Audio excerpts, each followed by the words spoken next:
Yaudah,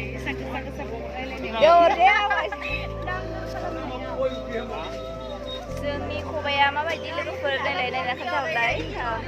माने जोङो बेखौ दिनै लांफैदों बाजाराव जोंहा मोसानायाव नांगौ नालाय ट्रेडिसनेलावहाय ओंखायनो अर्डार हरखादोंमोन नालाय दाख्लै दिनै फ्राइडेआव लाबोगोन थाखाय जों फ्राइडेआव फैबाय आरो बाट दामानो मिलायाखै नायनोसै दामखौ खम खालामगासिनो जोङो थगाय आदा होननानै आदा होन आदा बर'आनो सासेबो फाना माथो गासिबो गुबुन हारियासो बांसिन फानो बर'खौनो फाननायखौनो नुवाखै आङो खबाइफोरखौबो फानजायो जों बर'आनो आजिखालि बारा फाननाय नुला आरोना बर'फोरखौ जेखाइ खबाइ बा संग्राय सान्द्रि खम नुबाय आरो गोदोहाय एसे आं उन्दै समावहाय बिमाजों बाजाराव थांबा नुयोमोन आङो बर'फोरखौ फाननाय क'क्राझाराव आरोना दा बेयाव बारा फाननाय नुवाखै आरो आं बर'फोरखौ आं माबा नागिरदोंमोन मा होनोमोनलाय बेखौहाय कलम पेन दरपेन नागिरदोंमोन आरो मानो होनबा आंनि नाम लिरनानै लानो बाट आं बिराद बासिनानै लाखाबाय आरो ओमफ्राय दा सोरबा लागोन नालाय बाट आं लाबोआखै दिनै नागिरबो मोना सोर मानसिनावहाय कलम मोनगोन थाय नागिरगासिनो नोंबो लिरनानै लागोन ना लाया जों साथामा लिरनानै लानो होनखादों নহয় কলম নহলেও শুনটো আছে যদি দিয়ক শুন আছে সুরাটার শুন আছে বলে সেইটোৱে লম দিচোন শুনটো অলপমান নोंनो बै खाननला मोनसे एथ'बां मोजां नङा दे बाट आङो बेखौ लानो सानबाय आरोना एसे गिलिर र' दे याद लगायदि नै आंना सिनाय लागायखानोसै सिनो जाबाय नोंसिना हनै दुरुंलाबायबाय बिसिनिया ल' एथु जोङो नै बाजार खालामै ओमफ्रायहाय उखैनाय मोनबाय नालाय फिथाखौनो जाबाय जोङो थिंख्लि फिथा सोरबा सोरबा लावदुम फिथा होनो ओमफ्राय बेयावनो जाबाय आरो मादै मोनहा जोंखौ खोन्थागासिनो आदैया जोंखौहाय सोरनि बिहामजो होननानै खोन्थादों आरो जाजाखादों जानोसै बाट आं गुगुनिबो जानो लुगैदोंमोन आरो ना गुगुनि गैया नै बिसिनाव ओमफ्राय बेखौनो जानोसै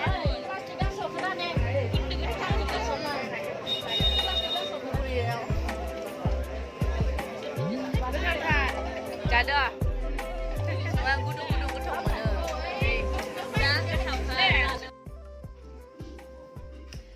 स' लोगोफोर फाइनालि दा रेस्ट मोनसिगोन उन्दुनो मोनसिगोन ओमफ्राय दा हरनि 8:30 जाबाय आरो ओमफ्राय आं मानो दख'ना गानदों होनबा जोंहा न' खाथियाव गिर्जा दङमोन फरियल गिर्जा बेयावनो थांनानै फैबाय जोङो गासिबो जोंनि न'खरा थांजोबदों आरो दा मानसिफ्रा ओमफ्राय जोङो ओंखाम जानानैबो फैखाबाय गिर्जा न'खरावहाय माबादों ओंखाम जानायनि बन्द'बस्त खालामदोंमोन नालाय ओंखायनो ओंखामबो जाना फैखाबाय दा न'आव जानांला आरामसे उन्दुबानो जाबाय आरो संनांला दिनै ओमफ्राय आयानाबो जि गोथाव ओंखाम जाबोबाय दिनै बाजारावबो थांबाय बाजार थांनानै खबाइ अर्डार होदोंमोन नालाय आङो ओमफ्रायहाय खबाइखौथ' लाबोबाय मोजाङानो एसे फिसाखौ लाबोबाय आरोना ओमफ्राय प्रेक्टिसबो दङमोन प्रेक्टिसबो खालामबाय जोंनाथ' जुबलिया फैगासिनो बे नभेम्बरनि 26-27आवनो नालाय ओमफ्राय हास्लाबा बिराद टाइमानो माला फैखो जोङो मोनथिस्लाबासै आरोना जेला 1 month सिगां जोङो सानदोंमोन जाहैगोन बेफोरबायदि सानदोंमोन बाट प्रेक्टिस खालामबाय थायै माबायानो टाइमानो माला सफैखो पात्ताखौनो मोनासै आरोना सफैलायसै जोंना जुबलिया स' बिनिनो बिराद हाखु दाखु बिदिनो खामानि जागासिनो बिरादनो प्रेक्टिसबो ओरै रिहार्सेल आरो प्रेक्टिसा मोनसेल' नङा आरोना मानो होनबा जोंनि महिला जेनेबा बिहामजोफोरनि ग्रुप दङ आरो सिनियर महिलाफोरनिबो दं आरोना ओंखायनो मोननै मोनथाम खालामनांगौ जायो प्रेक्टिसाबो ओंखायनो दा बेजोंनो बिराद बिजिथ' आरो दा थांबाय बाजाराव माखासे ब्लाउसफोरबो सेलेक्ट खालामनांगौमोन नालाय दख'नाखौ जोङो बायखाबाय ओमफ्रायहाय बे दख'नानि ब्लाउसखौ नायनो होननानै जों बाजाराव थांदोंमोन आरो ओमफ्राय मोननाया मोनदों बाट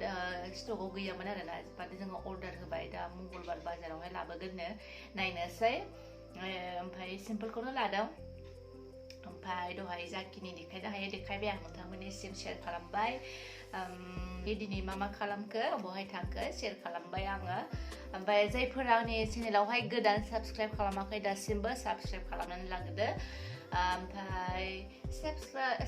साबस्क्राइबारा एसे बुरजायैनो दङ आंनावबो बाट नोंथांमोनहा बारा नायजोबा आरोना आंनि ब्लगफोरखौहाय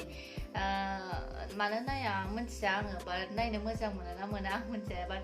जाखिनि लाबोनो हायो नोंथांमोनसिम शेयार खालामनो हायो आं लाबोयो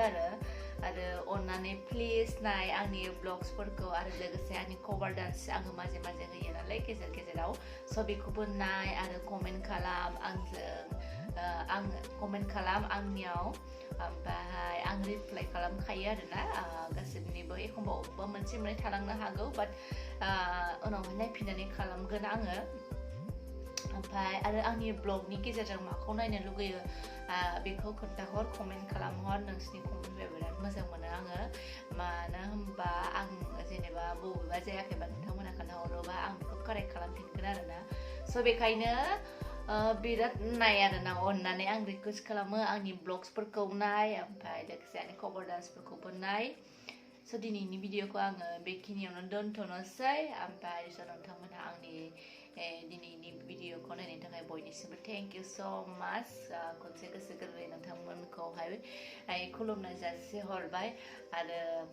साबस्क्राइब खालामनानै लादो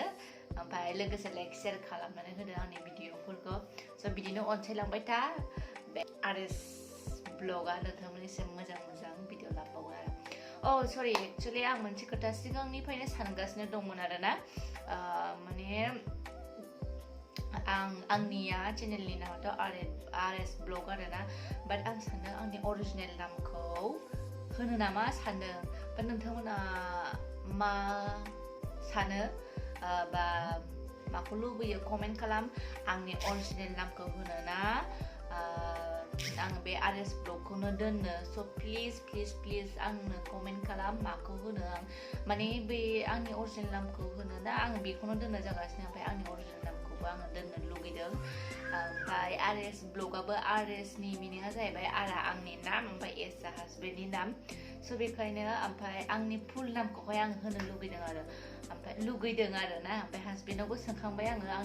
बिदि खालामसै नामा होननानै ओमफ्राय दे अके होनदों आरोना बाट नोंथांमोननिसिम साजेसनखौ आं लानो लुबैयो ओमफ्राय स' प्लिज खोन्थाहर आङो आंनि नामखौ लानो ना बेखौनो दोननो